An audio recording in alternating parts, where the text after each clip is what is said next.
This is a lecture on the diagnostic pathology of wild birds and mammals. This was prepared for the C.L. Davis Symposium on Diagnostic Pathology in August 2000. I'm John Fischer from the Southeastern Cooperative Wildlife Disease Study at the College of Veterinary Medicine at the University of Georgia. I'd like to acknowledge the help of Tom Lipscomb and Bruce Williams in arranging this paper to be given at the symposium, and in particular the C.L. Davis DVM Foundation for Pathology. And with that, I'd like to start with the first slide, please. As I mentioned, we're going to speak about diagnostic pathology today. This lecture is very similar to one taped previously regarding gross lesions in wild animals. This lecture will have a little more histopathology involved and will not contain the more extensive review on parasites of wild animals that are found, the review that's found in the gross course lecture.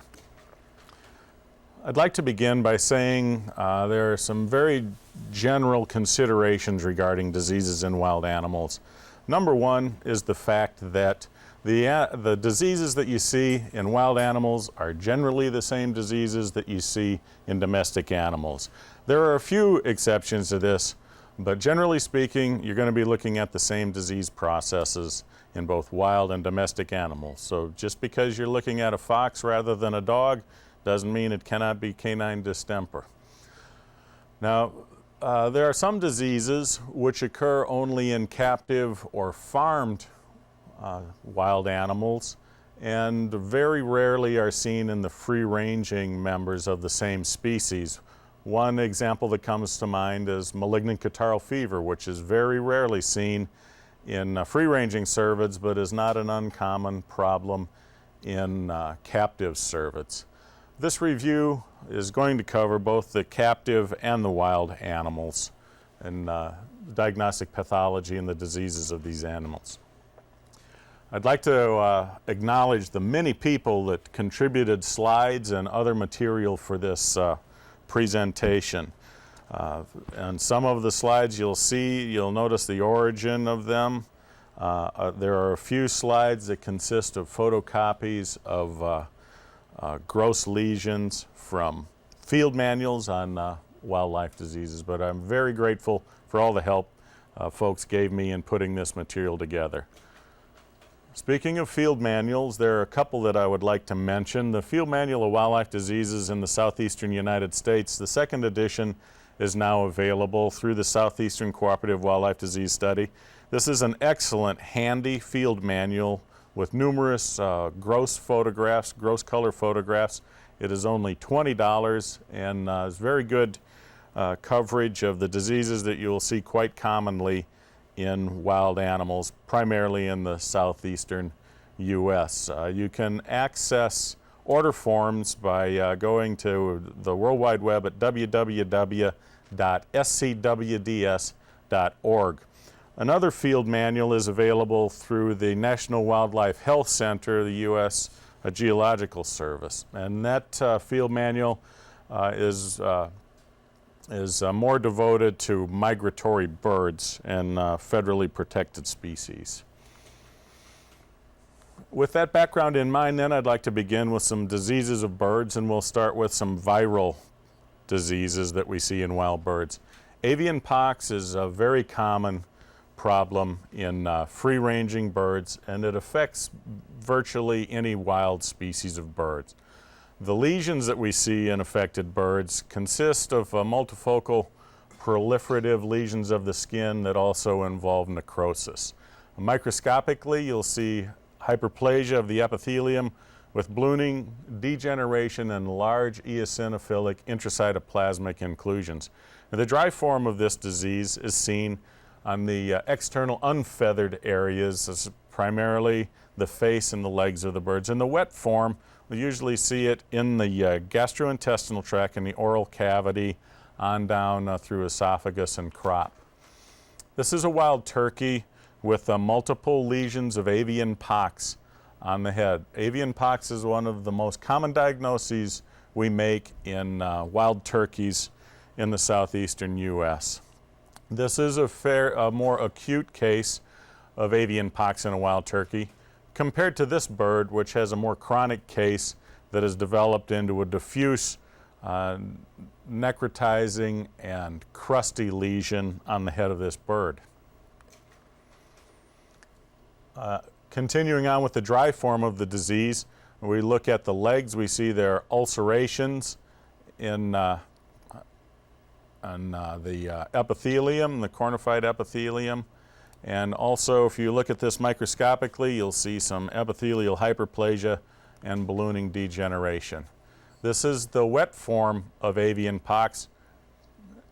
The bird also has the dry form. So in the wet form, we see lesions in the oral cavity and on down in through the esophagus.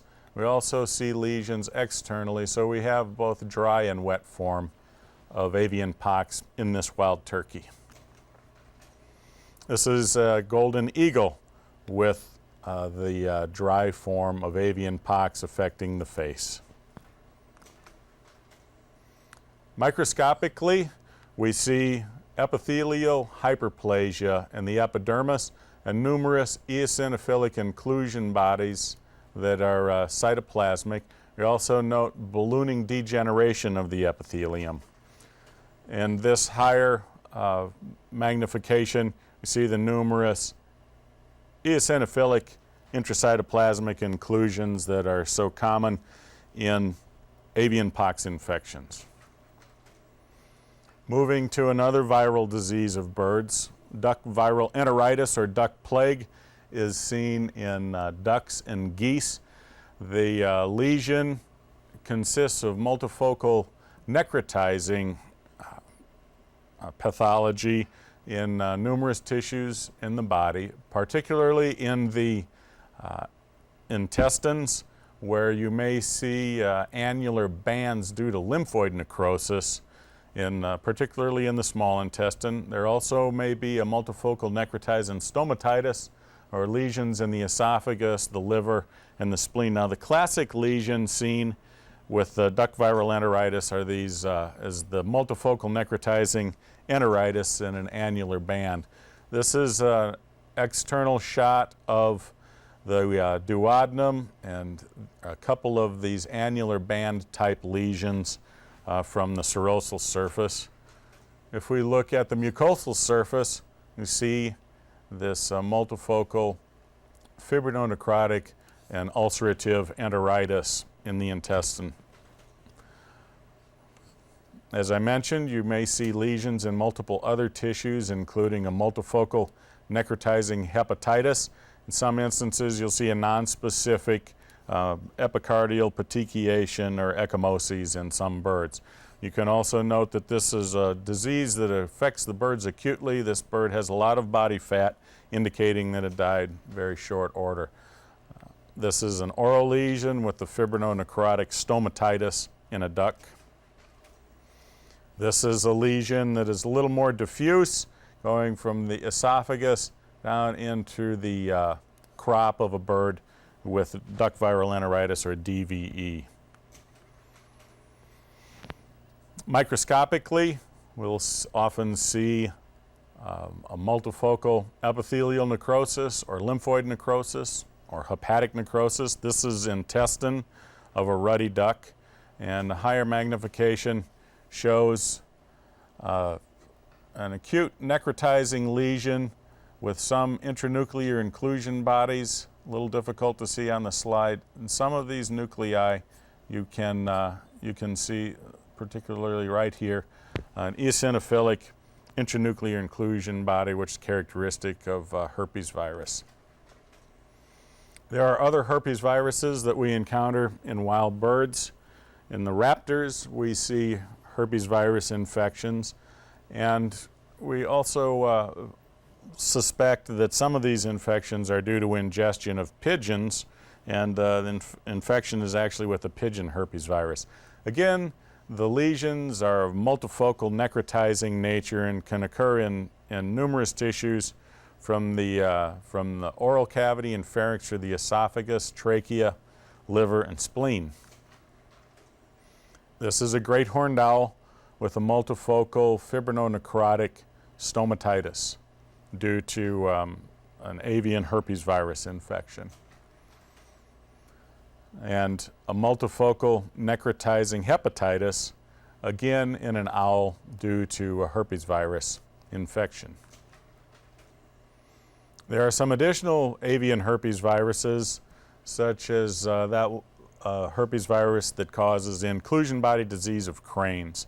And this is a distinct avian herpesvirus which affects captive cranes of several species, but we have not encountered it in wild cranes in North America. Again, the lesion is a multifocal necrotizing problem, primarily in the liver and in the spleen, and again, the herpesvirus inclusions, such as this eosinophilic intranuclear inclusion body, are characteristic of this disease microscopically. Marble spleen disease, seen primarily in pheasants, is caused by an avian adenovirus in group 2. This is seen, as I mentioned, primarily in pen-raised pheasants and other farm game birds. It would be extremely rare to encounter this in a free-ranging pheasant. The lesion is splenomegaly with a multifocal necrotizing splenitis. Often reticuloendothelial hyperplasia is a feature of this problem too. Here we see a grossly enlarged spleen in this is in a ring-necked pheasant, an experimental infection, and the spleen also has a multifocal necrotizing splenitis with the reticuloendothelial cell hyperplasia. With the adenoviruses, we see these large basophilic intranuclear inclusion bodies, and you can appreciate numerous heterophils that have infiltrated this lesion. West Nile virus is a virus that we had not encountered in the United States prior to autumn of 1999. It was first seen in the New York, New Jersey area, and in '99 it affected 8 orders of birds, including birds in the zoo collections in the northeastern part of the U.S. Since that time, through the mosquito season and into the fall of the year 2000, we've documented West Nile virus as the cause of avian mortality in more than 55 native avian species to North America. The virus likes basically all the tissues that can be found in a bird, and you can isolate virus and find lesions in numerous tissues.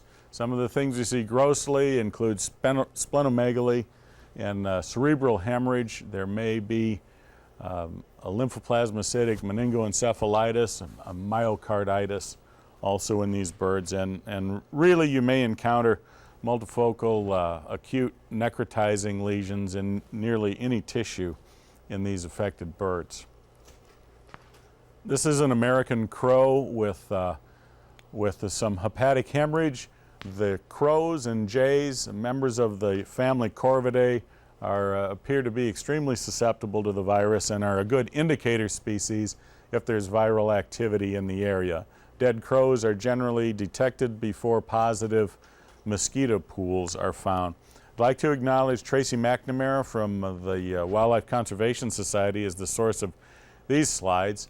And this is a hemorrhagic lesion on the surface of the cerebellum of a bird that succumbed to West Nile virus. We also see a multifocal necrotizing myocarditis in birds, wild birds with West Nile virus infection. And microscopically, again, slide from Tracy McNamara with Wildlife Conservation Society, is a lymphoplasmacytic meningoencephalitis in a wild bird with West Nile virus infection. I'd like to switch gears a little bit now and move to some bacterial diseases of wild birds. Avian cholera, also known as fowl cholera or avian pastorellosis, is caused by the bacterium Pasteurella multocida. This is primarily a disease of waterfowl, although we do see it in some other orders of birds, but it can cause deaths of thousands, if not tens of thousands, waterfowl under the right conditions. This disease consists of a peracute septicemia with multifocal necrotizing lesions, necrotizing and inflammatory lesions in the liver, the spleen, the brain. We also can see some lesions in the intestines of birds with this peracute Pasteurella septicemia. You will see large numbers of bacteria associated with the lesions. Also, non-specific lesions similar to the one we saw with duck plague is a multifocal epicardial hemorrhage. But the classic lesion of avian cholera is a multifocal necrotizing hepatitis. This is a mallard with multifocal necrotizing hepatitis due to fowl cholera. This bird also has lesions of epicardial hemorrhage. Similar to duck viral enteritis, this is a disease that affects birds very acutely, and you can see that this bird was very fat and good nutritional shape and then died suddenly following infection with Pasteurella multocida. This is another heart from a bird with multifocal to coalescing ecchymoses and petechiation of the epicardium. Microscopically, this is the liver lesion, a area of central hepatic necrosis. In the brain of an affected bird, we see a blood vessel here surrounded by myriad bacteria and infiltration of acute inflammatory cells in response to the bacterial invasion of this area.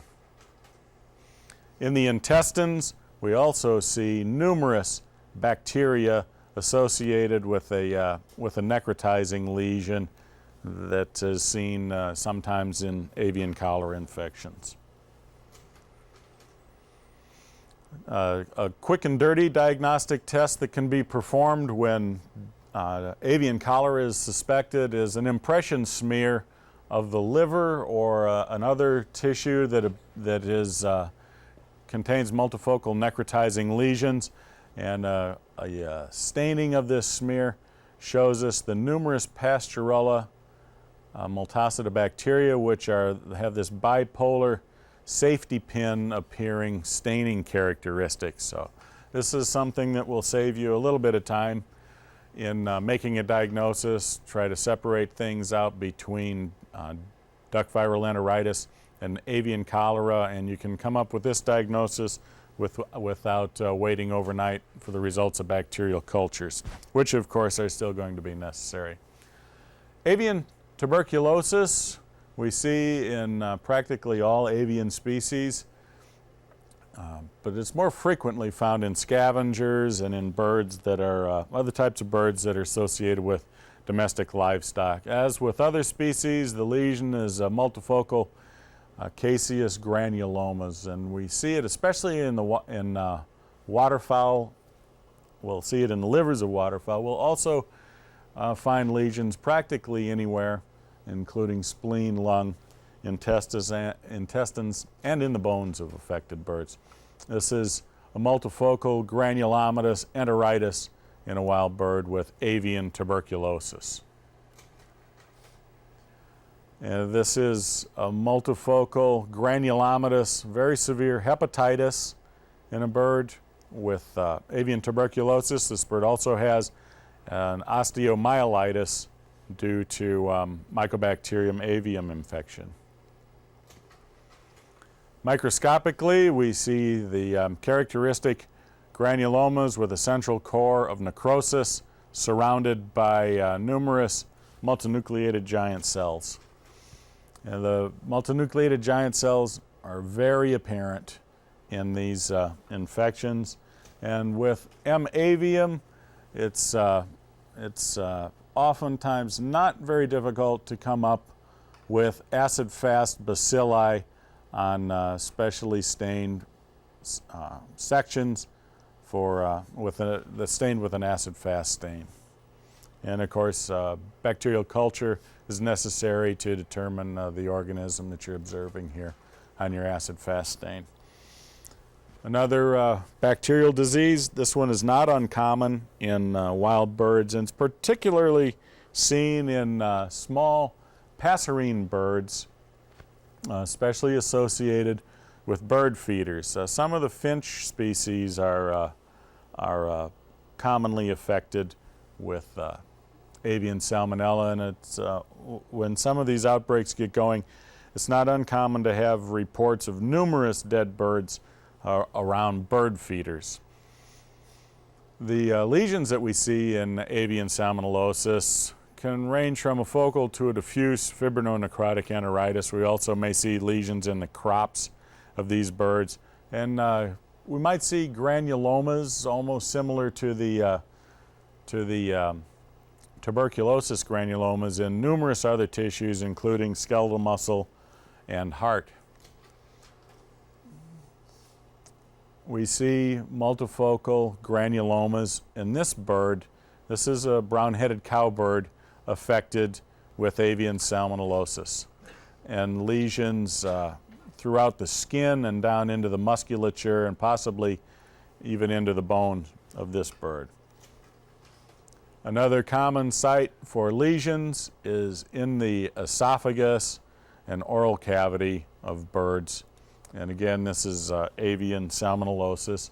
A lesion like this in the oral cavity of a bird, particularly in a bird such as a dove, a rule out for a lesion like this would be trichomoniasis or crop canker. So it's necessary to do some cultures and further examinations to determine what you have going on here. But this is an American crow with salmonellosis.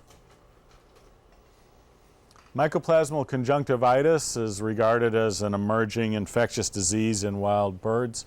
It was first noted in wild finches in the suburban Washington, D.C. area in the winter of '93-94.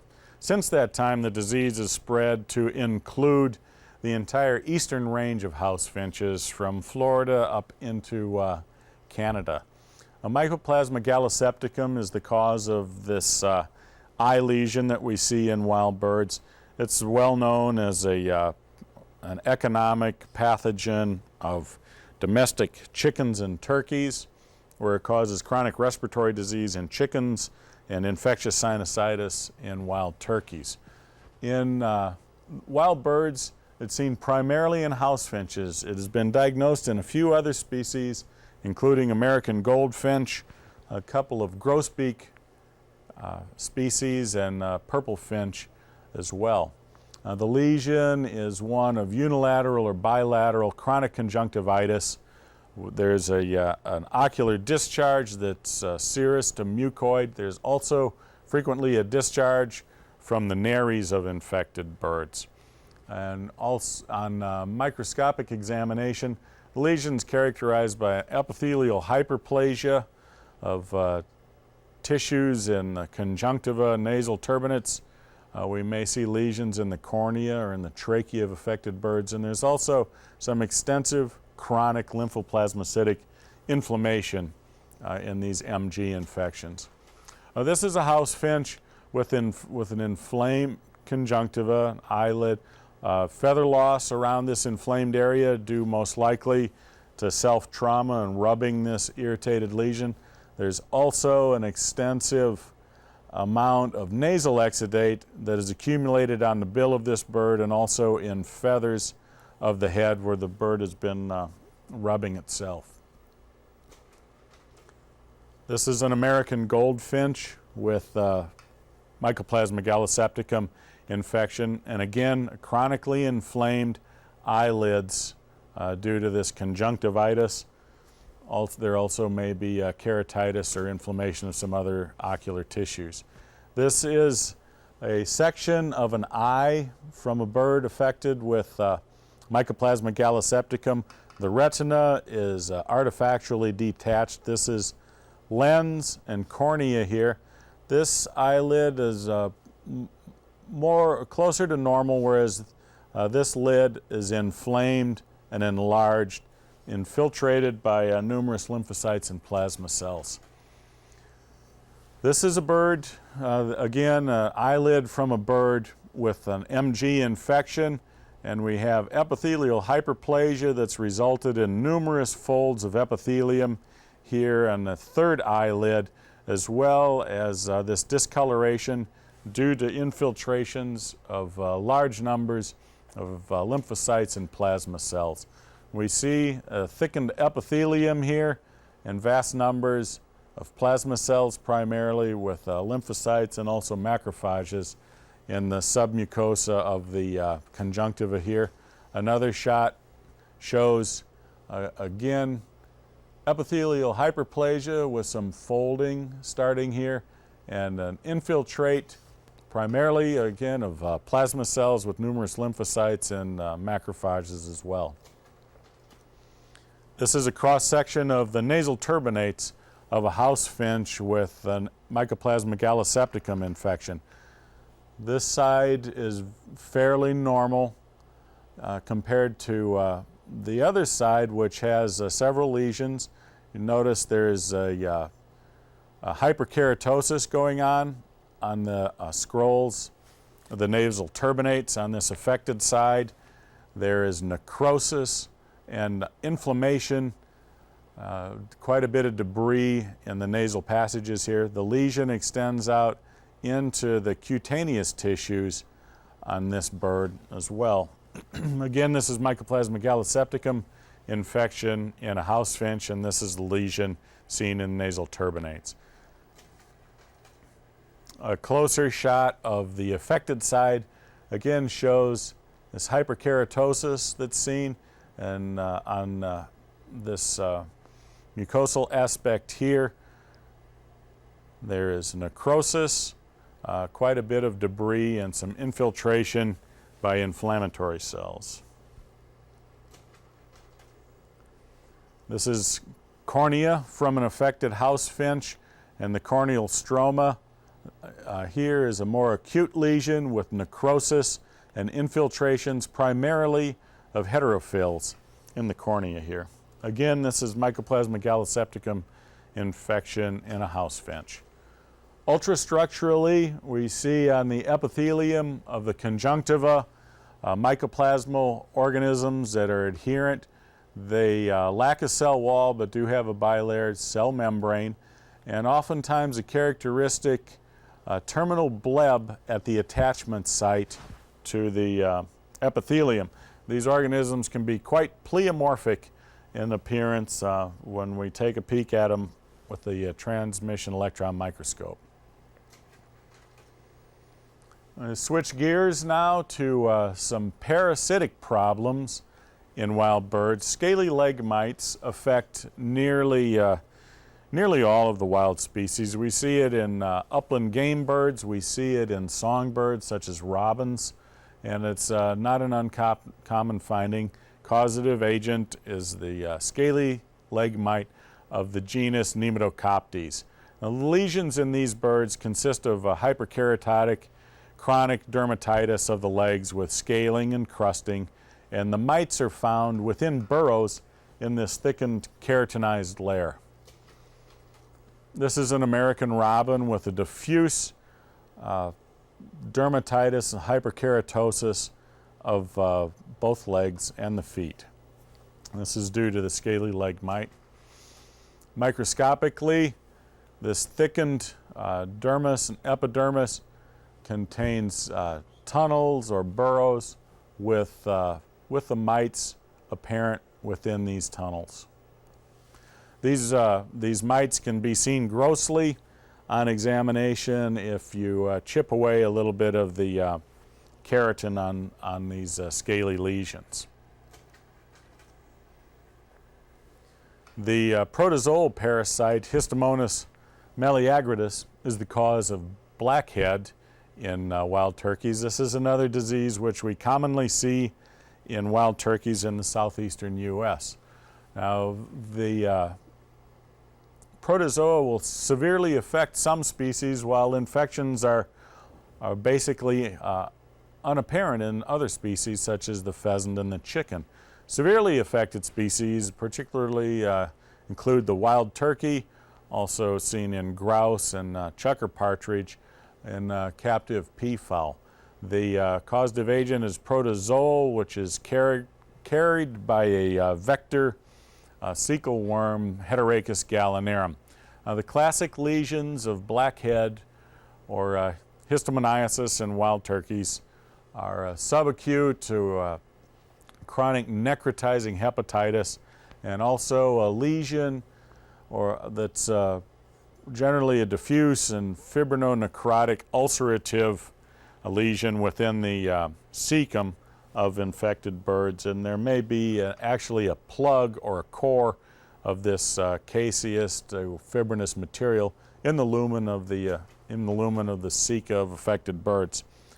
This is liver from a wild turkey with histomoniasis. It has a very characteristic lesion of hepatic necrosis. These are kind of bullseye type lesions with an area, the central area is often sunken and dark compared to a slightly raised and buff or tan colored periphery to the lesion. This is the gross shot of the cecal lesion in a wild turkey, showing plugs of fibrinonecrotic material that occupy the lumen of this turkey with histomoniasis. Microscopically, this is a liver of a wild turkey with histomoniasis, and there's a multifocal necrotizing lesion that's apparent at this low magnification. With higher magnification, we see numerous trophozoites of Histomonas meleagritis in this turkey liver. These organisms are not easily seen in birds that have become autolyzed. They're best seen in birds that are necropsied immediately following death, and tissues have been fixed in very short order. Trichomoniasis we mentioned earlier when discussing salmonellosis. Trichomonas gallinae, this particularly affects doves and pigeons, members of the family Columbidae, but it will also be seen in some of the other wild species. The classic lesion is an extensive buildup of caseous material in the oral cavity. It can reach down into esophagus and crop, as well as down into the proventriculus. This also can appear as avian pox in some cases. Also may occur in the sinuses of some affected birds. But the classically affected bird is the mourning dove, and this is another disease that is associated with bird feeders, and homeowners may report finding several dead doves in their backyard around their bird feeder. And the lesion is caseous necrosis and accumulation of this material within the oral cavity of an infected bird, such as this mourning dove. This is Flounce, which is a trichomonas infection of a raptor. This is a young peregrine falcon, and raptors acquire trichomoniasis by ingesting the columbid birds that are carrying the organism. Again, the lesion is similar. This is an extensive caseonecrotic lesion in the oral cavity of a young peregrine falcon. The lesion also may occur down through esophagus and into the crop. This is a more diffuse fibrinonecrotic esophagitis and ingluvitis in a bird with trichomoniasis. This is a raptor. Proventricular worms are found in fish-eating birds, and fish serve as an intermediate host for Eustrongylides ignotus. Eustrongylides will penetrate through the proventricular wall and evoke a fibrotic and granulomatous response on the serosal surface. The worms can also become free within the body cavity of affected birds after passing through the proventricular wall. In contrast, tetrameres infections are usually subclinical benign infestations in wild birds. This is a merganser, esophagus, proventriculus, and gizzard, and a Eustrongylides worm is penetrated through the wall and is on the serosal surface. Penetration of the worm has resulted in a fibromatous and granulomatous response. We open the Proventriculus and we can see the worm has not passed entirely out of the lumen, but the other end of the worm has evoked this response on the serosal surface of the Proventriculus. Aspergillosis is a fungal disease of wild birds caused most commonly by the species Aspergillus fumigatus. We see it in nearly all avian species, but more frequently in waterfowl and loons, especially when they are stressed by winter weather, poor food availability, and crowding, or if there are other conditions which would cause an immunocompromise of the birds. So the classic lesions in aspergillosis in wild birds are multifocal granulomatous pneumonia and air saculitis. You also may see a polycercitis in these birds. And in some of the tissues with a high oxygen tension, such as air sacs, you may see the fungus on the actually growing on the surface of the tissue. These are some internal tissues from a young peregrine falcon. These are markedly thickened air sacs with the granulomatous infection, some are granulomatous inflammation. Some of the lesions are in a characteristic bullseye or concentric ring pattern. Also, lung in this affected peregrine has multifocal granulomatous pneumonia due to Aspergillus. This is air sac with fungal growth that's grossly visible in this bird with aspergillosis. Microscopically, we'll see numerous fungal elements, including fruiting bodies in these areas with high oxygen tension. And the hyphae are septate with parallel walls and branching. I'd like to continue now speaking about some toxicologic problems that are found in wild birds. Lead toxicosis historically was a very significant cause of mortality in waterfowl due to ingestion of lead shot. Lead shot has been outlawed for several years, and non-toxic shot must be used in areas where waterfowl are hunted. Lead poisoning also has been seen in loons and in shorebirds. Sometimes, rather than ingestion of lead bird shot, lead fishing sinker ingestion has caused lead poisoning. Also, we have seen secondary lead poisoning in raptors and scavengers who prey on or ingest waterfowl or other birds who have died of lead poisoning.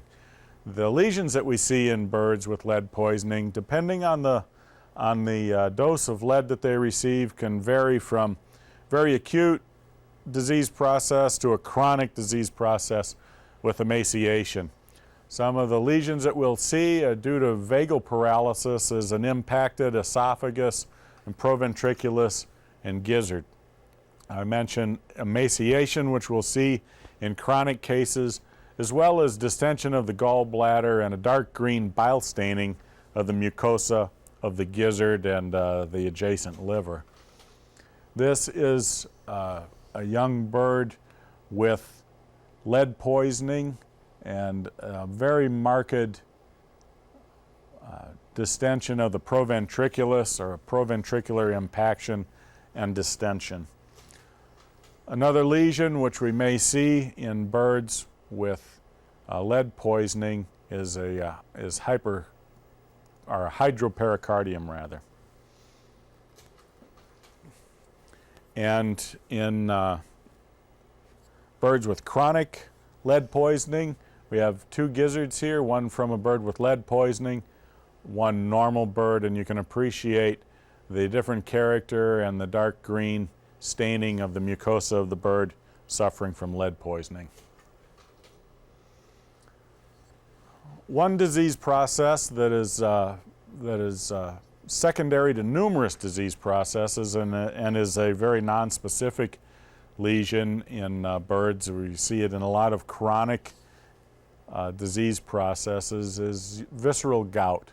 And the lesion associated with visceral gout, which affects basically all avian species, the lesion consists of chalky deposits of urates on the surfaces of numerous tissues within the body as well as within the parenchyma of the kidneys. And this is a bird with visceral urate deposition on the serosal surface of the liver as well as on the pericardium in this bird. Avian vacuolar myelinopathy is a disease that's been recently recognized. The cause of this problem is yet to be determined.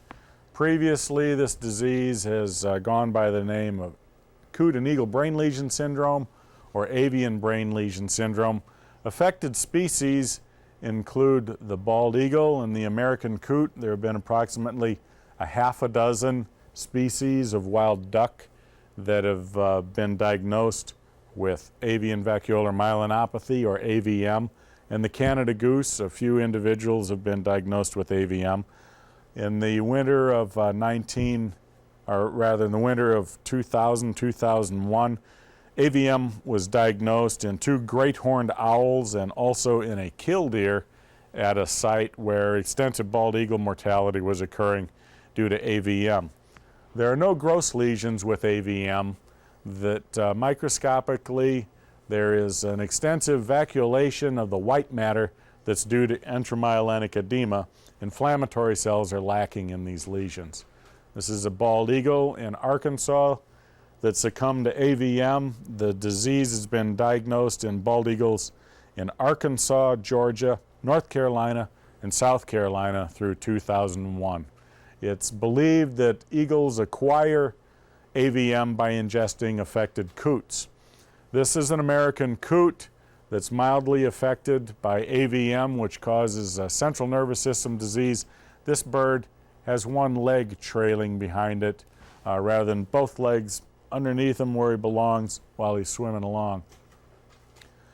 This bird is incapacitated but still fairly bright and alert and basically paralyzed in the water, unable to move. The same story with this bird, and you can appreciate that the bird is unable to right itself, one leg up out of the water and basically laying on its side in very shallow water on the shoreline.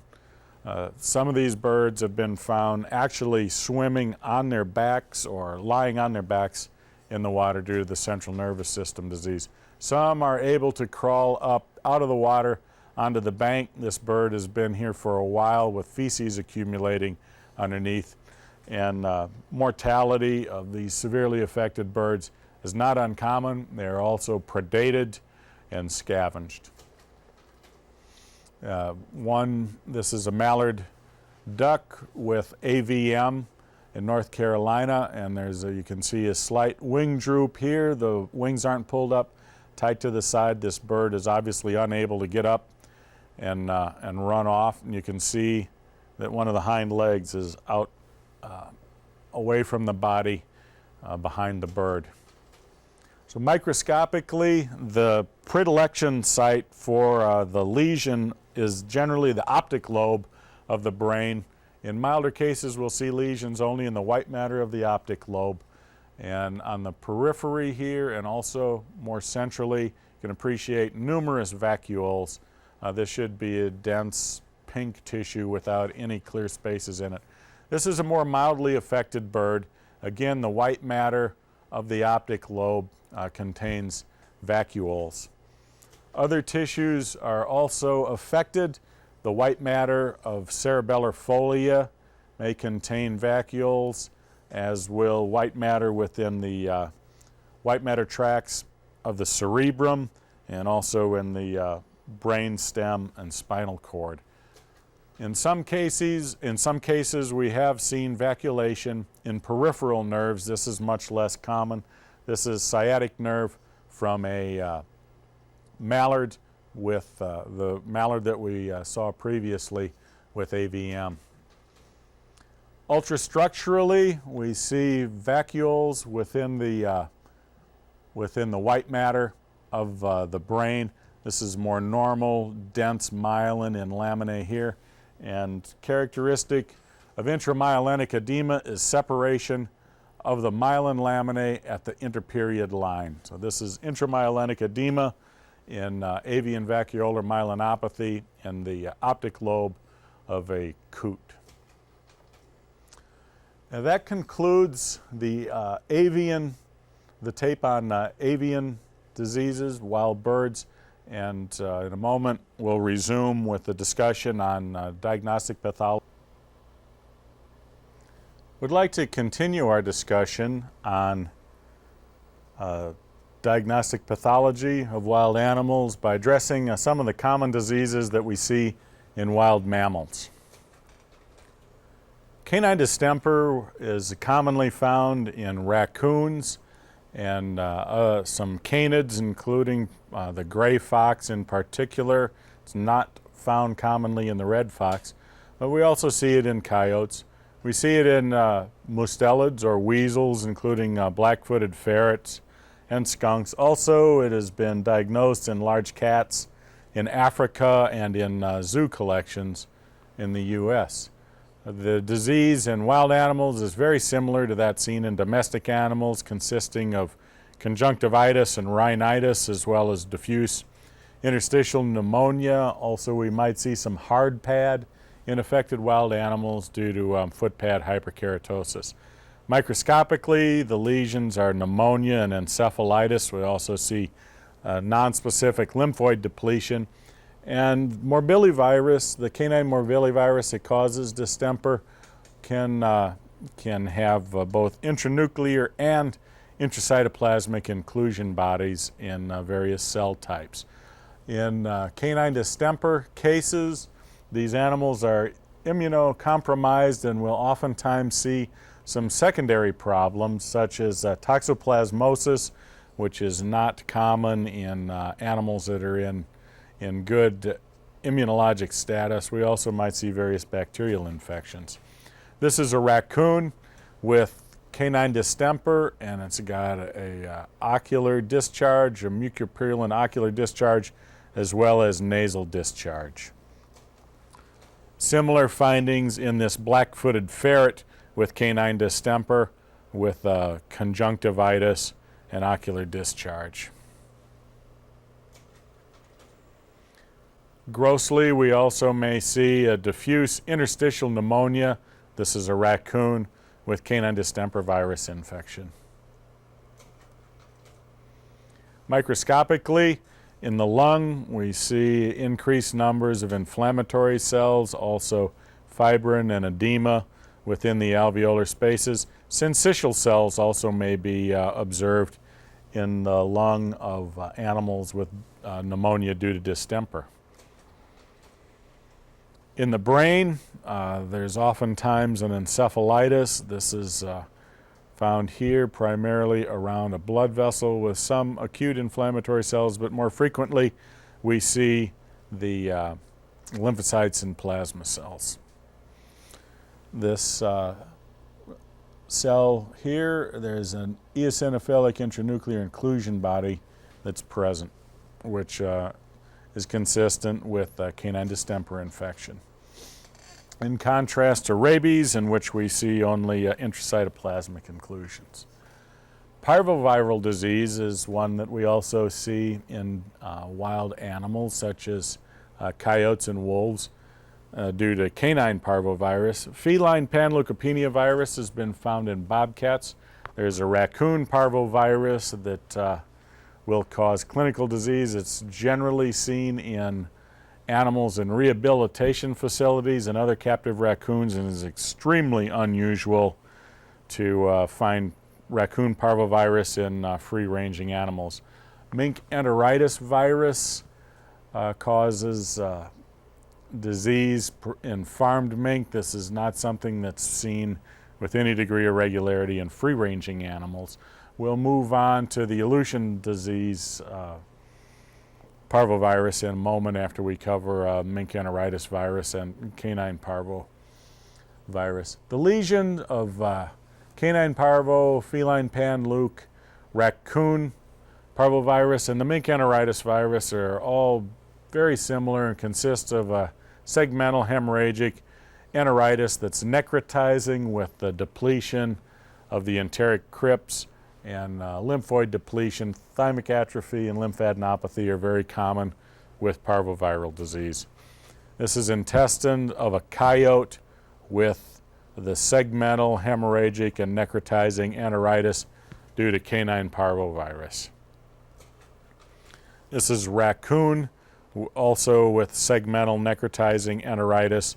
This one in an animal from a rehabilitation facility with a raccoon parvovirus infection. Aleutian disease of farm mink is a classic immune complex mediated disease in which we typically see glomerulonephritis and arteritis. There also may be lesions in the spleen and in the livers of these infected birds. In clinical pathologic workups, the characteristics of the disease are hypergammaglobulinemia and plasmacytosis. And Aleutian disease virus has also been noted as a cause of interstitial pneumonia in young farmed mink. This is a slide depicting splenomegaly as well as lymphadenopathy of a mink with Aleutian disease virus infection. This is the immune-mediated glomerulonephritis picture, which we see in farmed mink with ADV. Move to some other viral problems in wild animals. Leporipox causes Shope Fibroma in the cottontails. The classic lesions in these animals consist of single to multiple cutaneous masses that are fibromatous with epithelial hyperplasia, intracytoplasmic inclusions, and lymphoplasmacytic inflammation. Again, this is due to Leporipox virus infection. These are legs of cottontails with Shope Fibroma.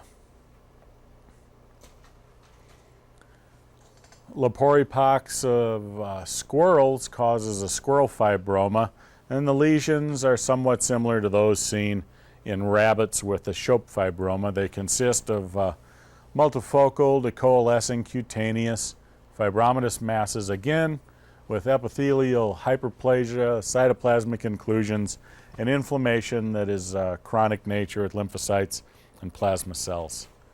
This is a fox squirrel with multiple fibromas due to Leporipox virus infection. Deer also are affected by fibromas, although a different type of virus is the cause. This is a Parvovirus causing infectious cutaneous fibroma, primarily seen in white-tailed deer, but also in other wild ruminants.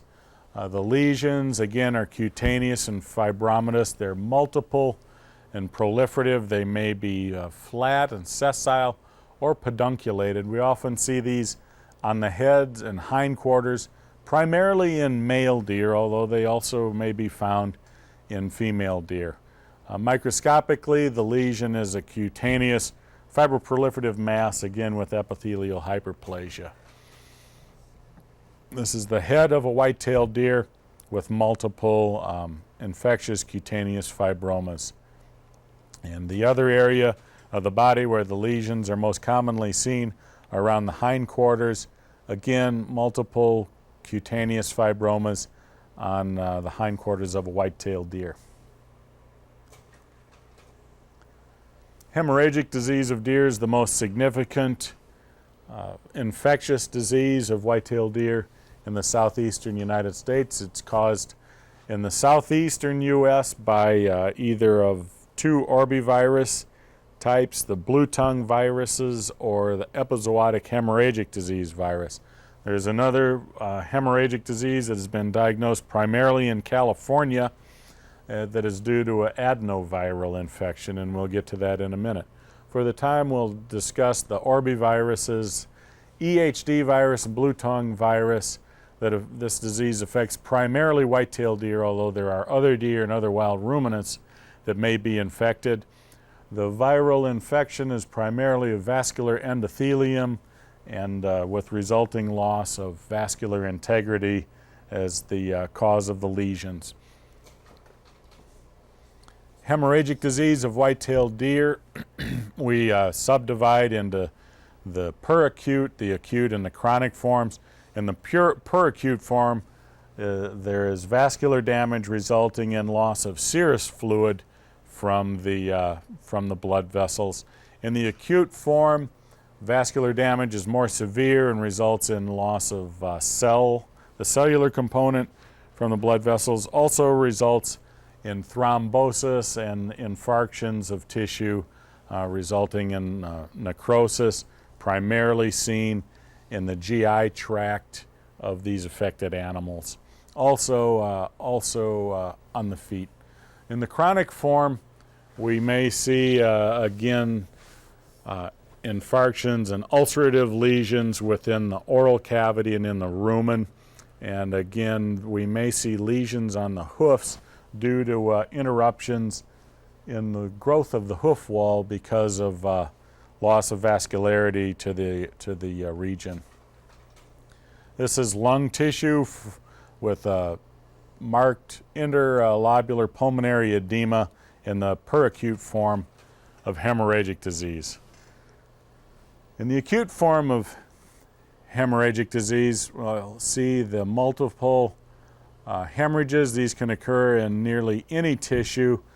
One of the lesions thought to be pathognomonic of hemorrhagic disease is hemorrhage within the pulmonary artery. This is white-tailed deer with an experimental orbiviral infection.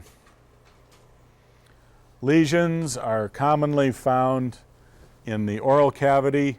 The dental pad is an excellent place to look for ulcerative lesions in the oral cavity. This white-tailed deer also has mucosal necrosis and ulcerations in other areas. The buccal papillae are an excellent area to look for lesions of hemorrhagic disease in white-tailed deer. The tongue is a tissue that is often affected. This is an acute to chronic case with multiple infarctions in the tongue, a very deep ulcer extending down through the mucosa, through the submucosa, and into the muscular tissues of the tongue of this white-tailed deer with EHD. The rumen may also be affected by a multifocal to coalescing mucosal necrosis in hemorrhagic disease infections. This is a larger diffuse necrotizing lesion here along some of the columns or pillars of the rumen, and we also see multifocal necrotizing lesions out here among the rumen papillae. This can result in significant loss of rumen papillae. Microscopically, we'll see the interlobular edema that we observe grossly in white-tailed deer with hemorrhagic disease.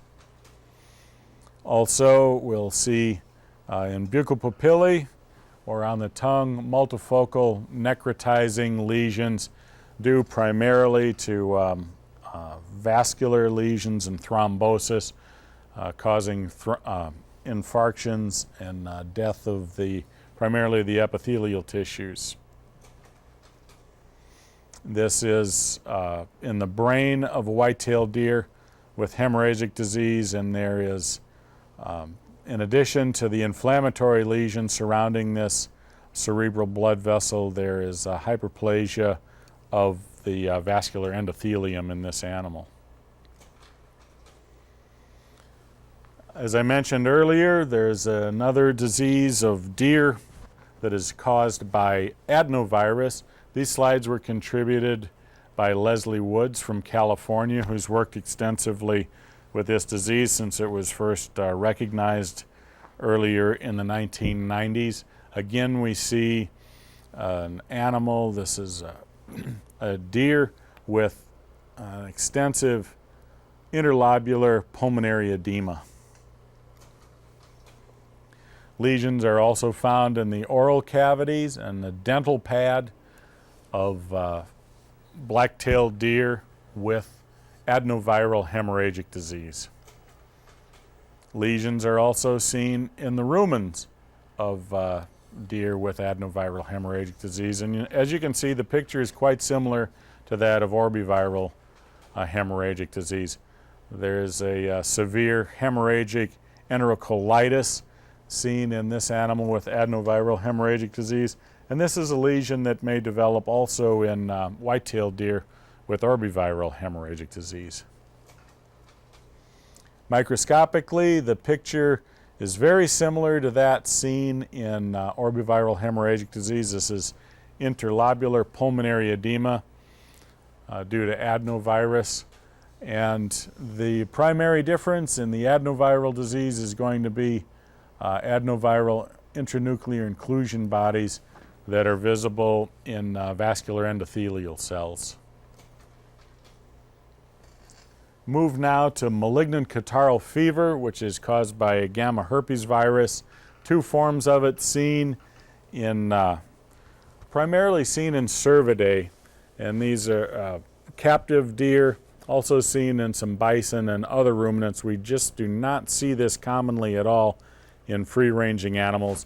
The two forms are the sheep-associated form of the disease and the wildebeest-associated form, more commonly seen in zoological collections.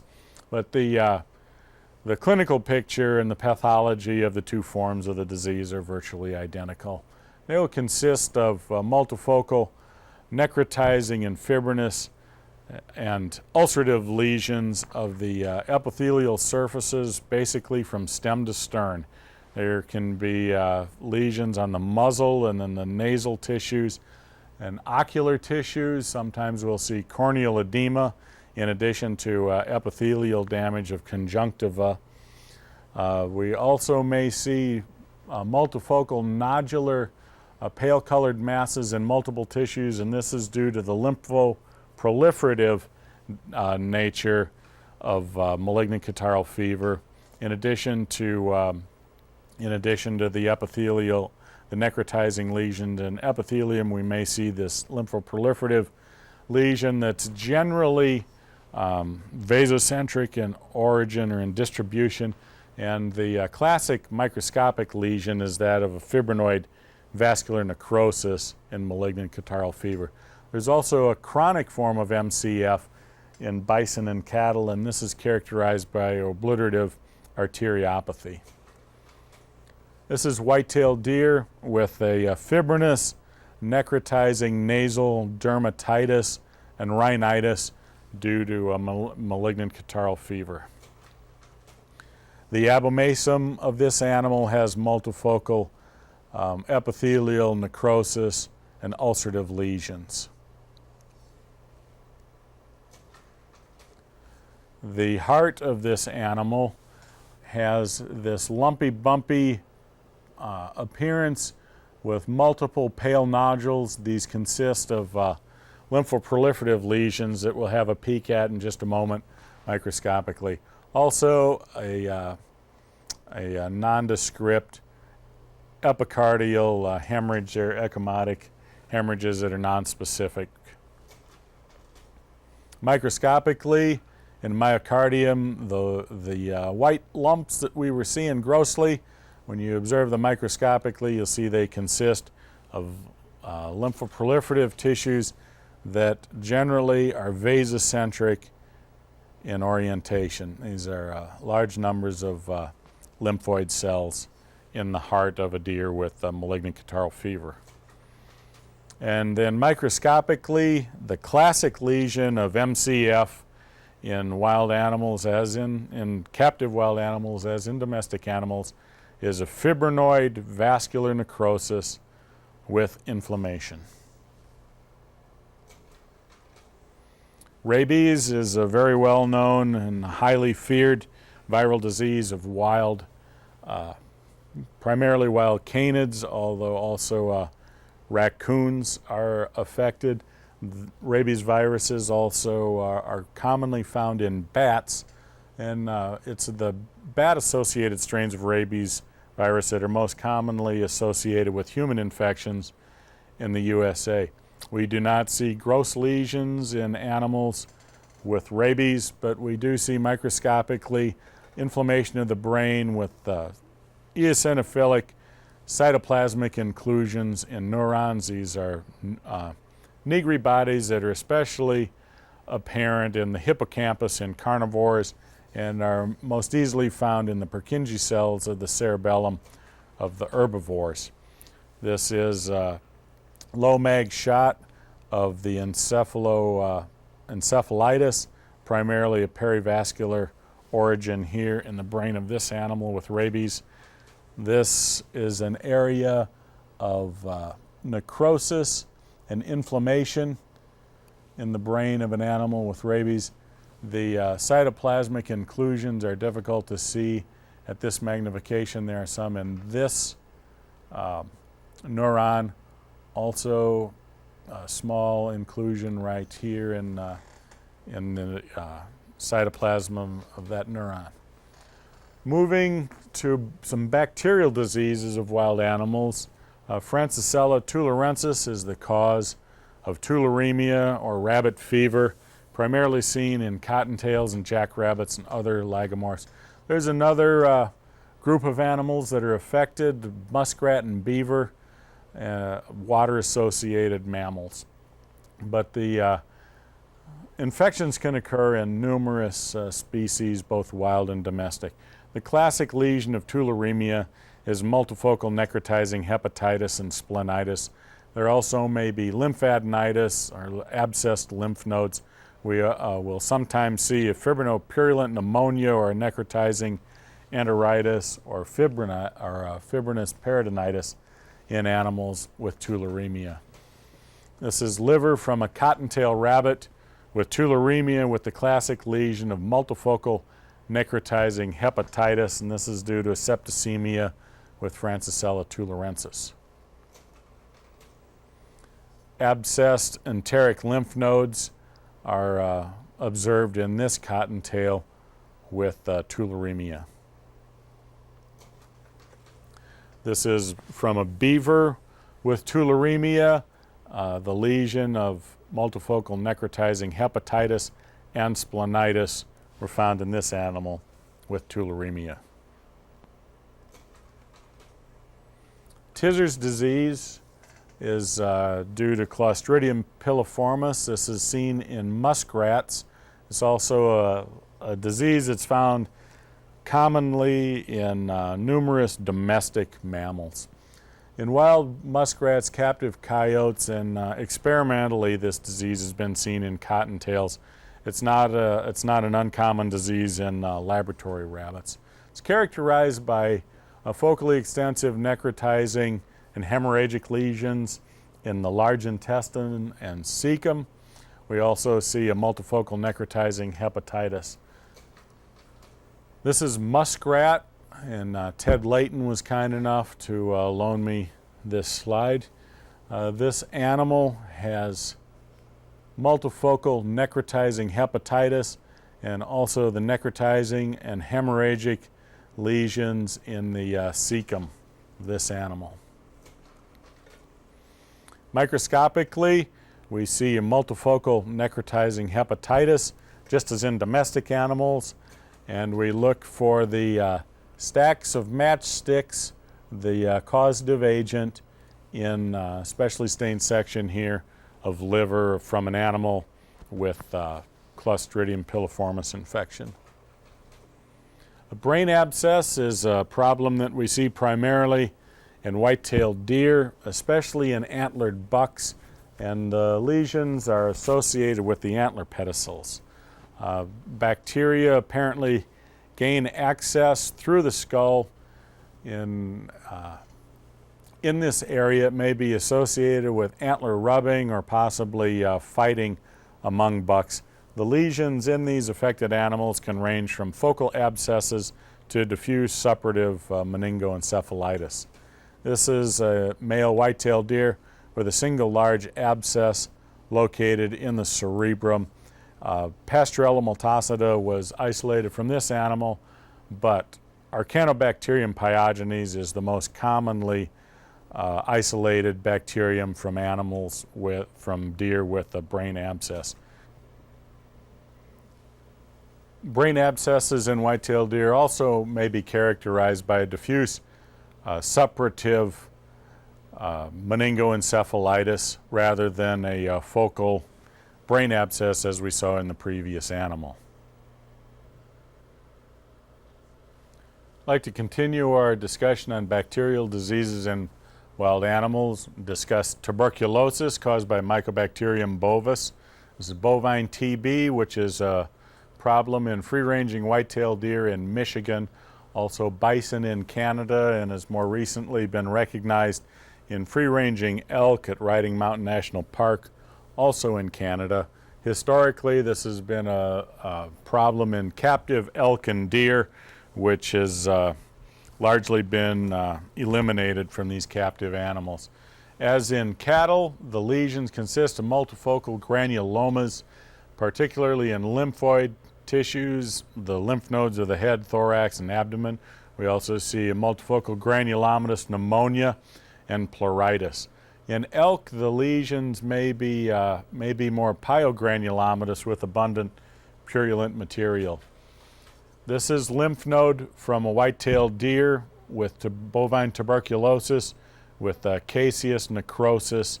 This is lymph node, medial retropharyngeal lymph node of an animal with TB.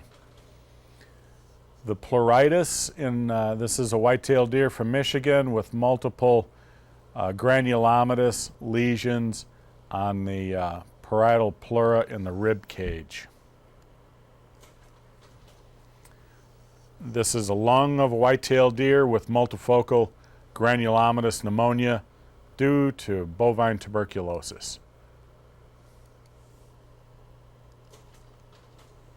Microscopically, just as in domestic animals, we see here we actually have some mineralization of the central caseated area surrounded by an inflammatory component, and with this granulomatous inflammation, multinucleated giant cells are not uncommon.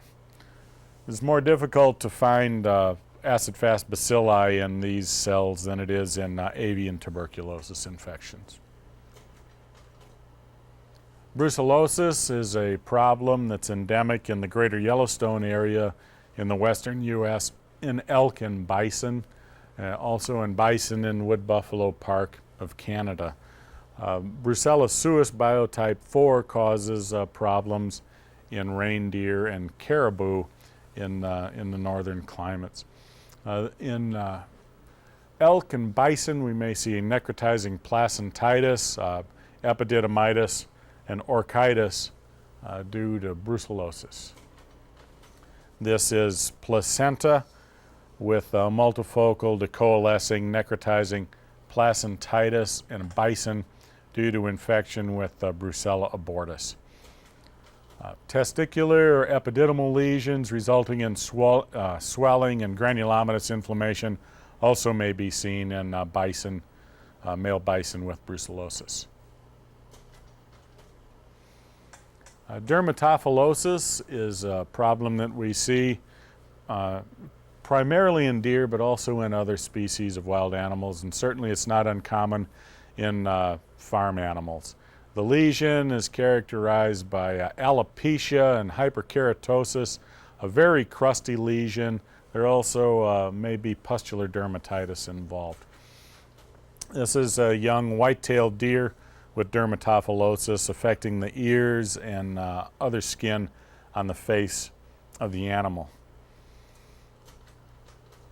Microscopically, it's a characteristic lesion with alternating laminae of keratinized material that alternate with large numbers of degenerate inflammatory cells. There are also numerous fragments of hair follicles throughout the lesion.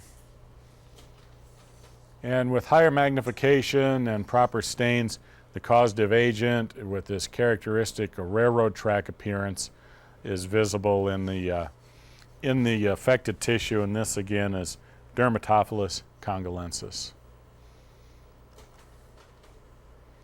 Leptospirosis occurs in numerous species of animals. Oftentimes the infections are subclinical, but Leptospira interrogans, numerous serovars, are found in both wild and domestic animals. Some of the wild mammals that may be reservoirs of lepto include raccoon, skunk, mink, possum, some rodents. There usually are no grossly apparent lesions in these animals. Microscopically, we might see a multifocal chronic interstitial nephritis with some foci of acute necrosis and neutrophilic infiltration. And with silver stains on freshly fixed specimens, we may be able to see spirochetes. This is a low mag shot of kidney of a mink with leptospirosis, and these are some large infiltrates of inflammatory cells. In closer magnification, we can see that although there are some fair numbers of lymphocytes and plasma cells, we also have neutrophils in the lesion. And with a Warthansari silver stain, we can see some of the tubular and ductular epithelium infected by large numbers of Leptospira. These are spirochetes visible on silver stains. Immunohistochemical staining also can be performed to illustrate the large numbers of spirochetes in the kidneys of this animal with leptospirosis. This was a normal animal that was doing quite well clinically, and this is regarded as an incidental infection. Yersinia pseudotuberculosis is seen in captive deer and elk. The disease is similar to that observed in domestic ruminants, consisting of microabscesses in small intestines and lymph nodes with vast numbers of bacteria present. Other forms of Yersinia, including Yersinia pestis or plague, is found primarily in the western U.S. in ground squirrels and prairie dogs and other wild species.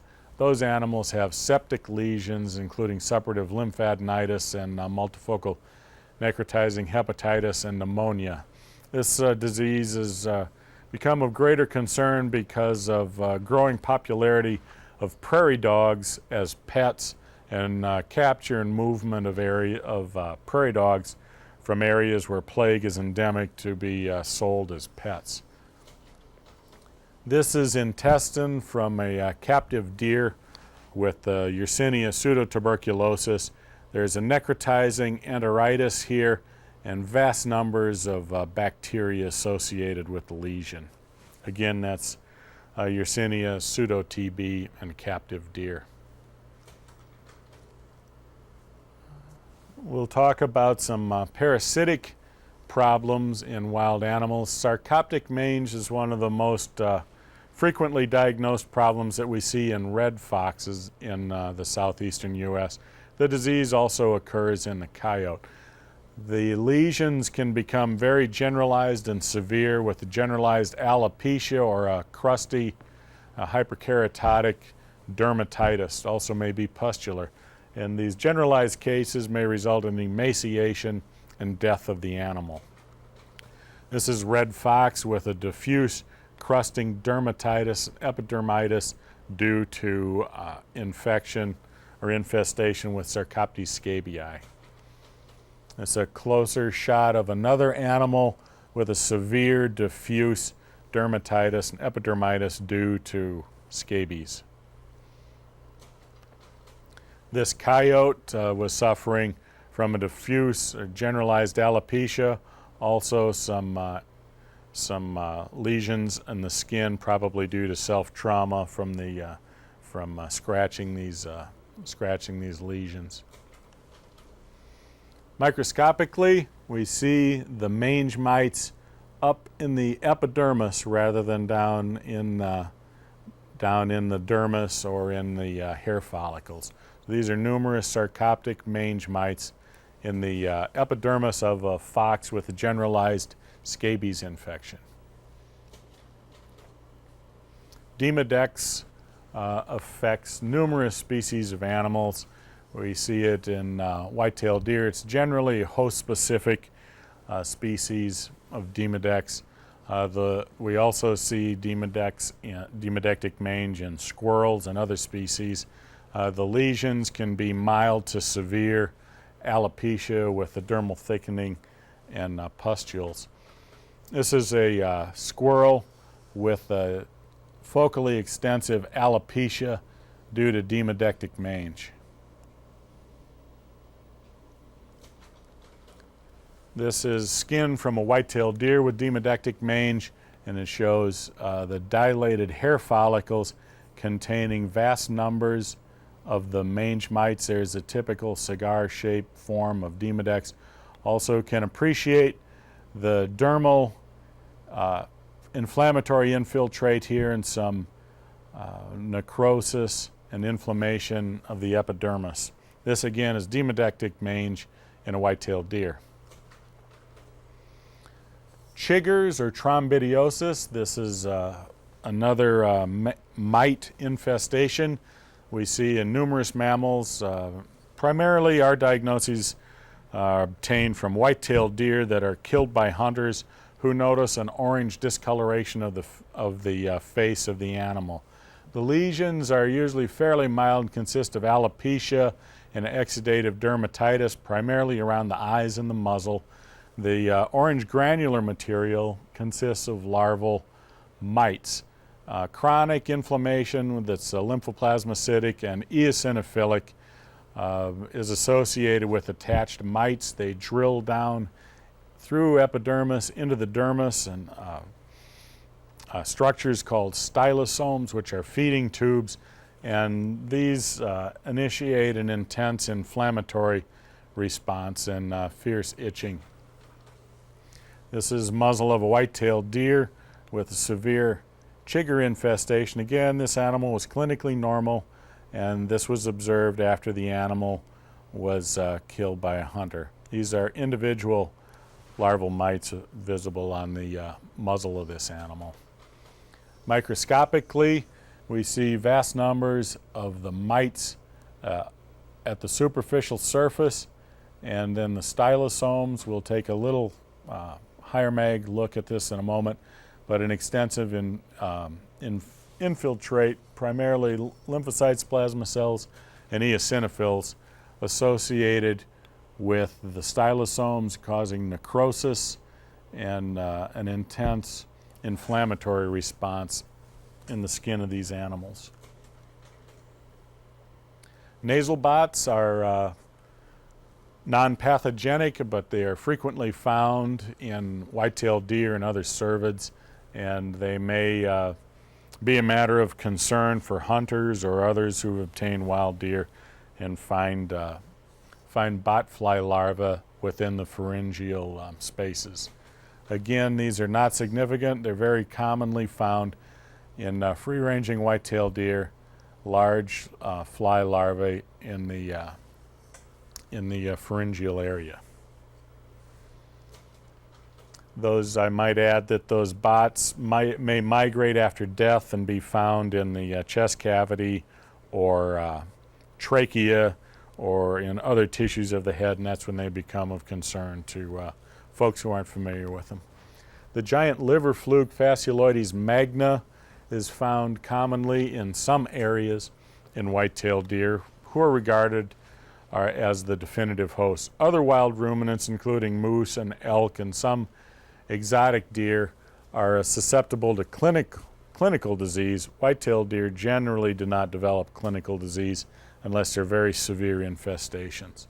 In white-tailed deer, we'll see multiple encapsulated cysts containing 2 or more flukes and a reddish brown to black fluid, which is regurgitated digestive material from flukes. The migration of these flukes in the liver causes chronic hepatitis with fibrosis and accumulation of this dark fluke pigment. This is liver from a white-tailed deer with numerous encysted liver flukes, large liver flukes. There's also fibrosis along tracts where migration has occurred. You can also see in this hepatic lymph node some dark discoloration due to fluke pigment that has made it into that node. These flukes are very large and easily diagnosed grossly when cystic spaces and encapsulated fluke cysts are opened during a necropsy of an animal. Larval cestode infections are seen commonly in wild animals. Taenia pisiformis, the canids are the definitive host, rabbits are the major intermediate hosts, and these larval cestodes are very frequently found in cottontails. You may see cysticerci in the abdominal cavity or on serosal surfaces, or actually within the abdominal viscera. We also see cysticerci, Taenia hydatogena in wild ungulates, which are the intermediate hosts of this tapeworm. This is a cottontail with numerous cysticerci of Taenia pisiformis in the abdominal cavity. The meningeal worm of deer is also known as the brain worm. This is Paralephostrongylis tenuis. White-tailed deer are the unaffected definitive host. When other wild or domestic ungulates become aberrant hosts, they generally are clinically affected if they receive a large enough dose of the worm. In the affected species, we'll see multifocal cavitation and granulomatous meningitis and encephalitis in these animals, as well as inflammation in the spinal cord. This is a piece of skull from a white-tailed deer with numerous meningeal worms, and this animal was not clinically affected. The worms were in meningeal tissues, in the meninges where they belonged, and were not causing a significant inflammatory response in the white-tailed deer, which is a normal definitive host. However, in elk, we see numerous eggs, and larvated eggs, in the neural tissue here that were deposited rather than in the meninges. So this aberrant host was clinically affected, and P. tenuis resulted in the death. P. tenuis infection caused severe clinical signs and death in this animal. Another lesion that we might see in clinically affected animals consists of an eosinophilic encephalitis or encephalomyelitis if lesion occurs in the spinal cord. Elaeophora schneideri is another parasite of deer. In this case, the mule deer is the unaffected definitive host. White-tailed deer, elk, and domestic sheep can be affected when the Elaeophora worms set up shop in the carotid arteries of these aberrant hosts and branches of the carotid arteries. This will result in some oral food impactions, degeneration of the mandible, and tooth loss in deer. In elk, you may see ocular or cutaneous infarctions, as well as infarctions in the brains. Microscopically, there's a verminous arteritis and thrombosis. This shot shows a carotid artery containing this large philarid worm, Elaeophora. And this is in a mule deer that's not clinically affected. This is a white-tailed deer with an oral food impaction. This animal also had Elaeophora schneideri in carotid artery and the branches of the carotid. In this elk, we see cutaneous infarctions and loss of skin on the muzzle, as well as abnormalities in the ear here. And this again due to cutaneous infarctions from Eliophora infection. In the brain of an elk, we see multiple infarctions and loss of tissue in the cerebrum. Again, this is due to Eliophora schneideri infection. Microscopically, we may see microfilaria in blood vessels, a very mild inflammatory response around this vessel containing microfilaria. Besnoidiosis is found in several species, generally a non-pathogenic infection in opossums where we'll find multiple protozoal cysts in connective tissues. However, in caribou and reindeer, we may see infarctions where the cysts, these protozoal cysts, occlude blood vessels and result in cutaneous infarction, similar to what we saw in the elk with the Eliophora infection. This is one of the characteristics, pictures of besnoidiosis in a possum with numerous protozoal cysts, cutaneous protozoal cysts on the muzzle of this animal. Again, in the skin, this is in the pouch of a possum. It has numerous protozoal cysts of besnoidia. Again, this is subclinical infection. The same animal had numerous protozoal cysts in the lung and also some in the heart. Again, this animal was clinically normal. However, mule deer can develop severe cutaneous infarction and tissue loss due to infection with besnoidia. The last subject I'd like to cover today will be chronic wasting disease of cervids.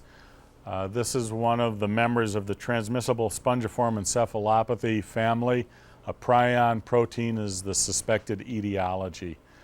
We have seen wild mule deer, white-tailed deer, and elk with chronic wasting disease in a small area of the country that consists of Colorado, Wyoming, and a single wild mule deer in an adjacent county in Nebraska.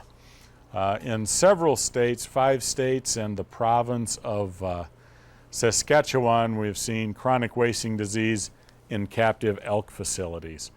The animals that are affected clinically develop neurologic signs and emaciation.